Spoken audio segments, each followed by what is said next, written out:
Good morning. It is 6:51 a.m. on Friday, June 28th, 2019.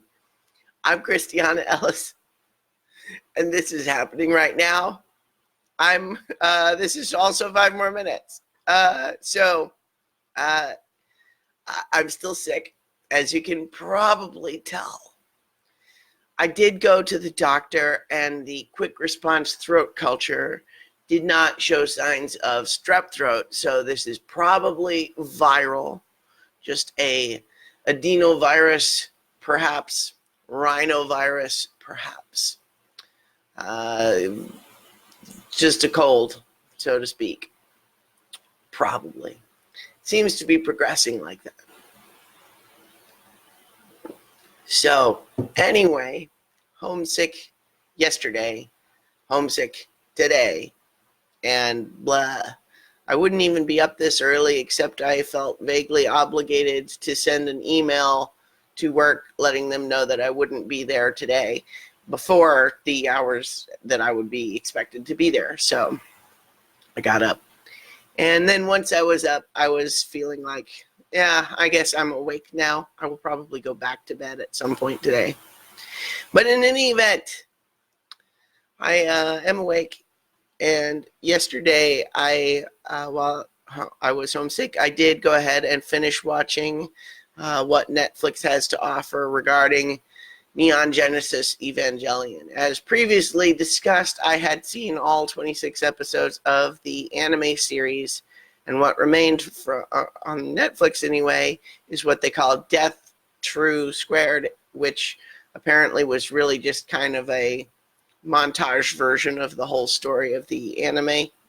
I had kind of been led to understand that there was a bit more to it than that, like it told a little bit more about the political situation going on that we didn't really see in the series because we're focusing on these characters, but it wasn't really my impression. It seemed like it was mostly just stuff from the show. But then I moved on to the end of Evangelion, which tells the proper ending. So as Kim suggests, Rebirth would be the more, which was my understanding, but that one is not on Netflix, and so it seemed like it was, I don't know why that one wouldn't be there when everything else is there. So I thought that the Death True Squared was supposed to be both, but I don't know. What are you going to do?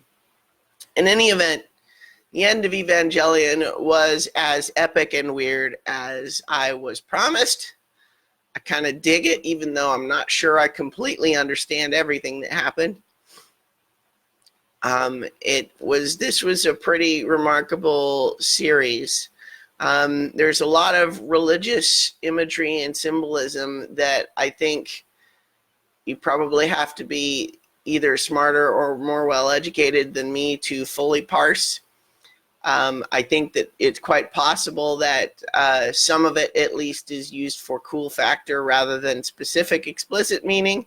But in any event, it was really cool, and I like it, and it's weird and complicated and interesting, and really digs in deep and explores big existential questions. Things like, the banal sounding until you think about it, is it okay for me to be here? The idea, do you have the right to exist? What if existence is painful? Is that still better than not existing? Divisions between people cause pain and fear, but is that better than becoming everyone all blended into one person? What does that mean when you talk about concepts of God and heaven and such? They are, it's all very complicated, but I love that it goes to those places. I love that we're following this poor kid, Shinji, who's just got a rough go of it, man. The action is, as I've said before, I'm actually more into the soap opera and all of that stuff than the action, but that certainly doesn't mean that there's anything wrong with the action. It's pretty good. It's scary. There's so many well-drawn characters in it. There's some sad stuff that happens in the end of Evangelion. It was hinted at in the last 2 episodes of the anime. We just saw flashes of things that now we see play out, happen in full. And it's intense. And boy, does it end on a note that's pretty unconventional, I'll say. Oh God, there's so many layers in what's happening at the very, very, very end.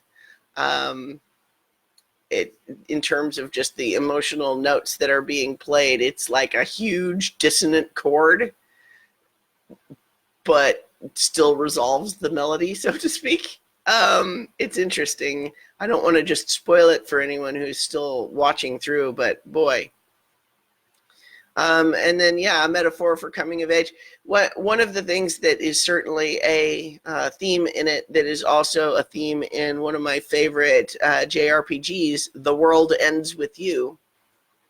The title of that game is all about the idea of if you don't open yourself and let yourself, experience other people, you have to give people the ability to harm you, or else you are the whole world, right? And if you die or something happens to you, the world might as well be ending because, if you don't let people in, your whole world is just you. And that's kind of a sad little world, it seems like. So that's another game that I recommend if anyone hasn't checked that out. You can get it on Switch now, although it was originally on the DS. I think I prefer the DS control scheme, but it's the same great game otherwise. But anyway, I'm going to stop talking now because I sound like this, and I will talk to you all tomorrow for 5 more minutes. I hope I sound better by then. And good night and good luck. And bleh.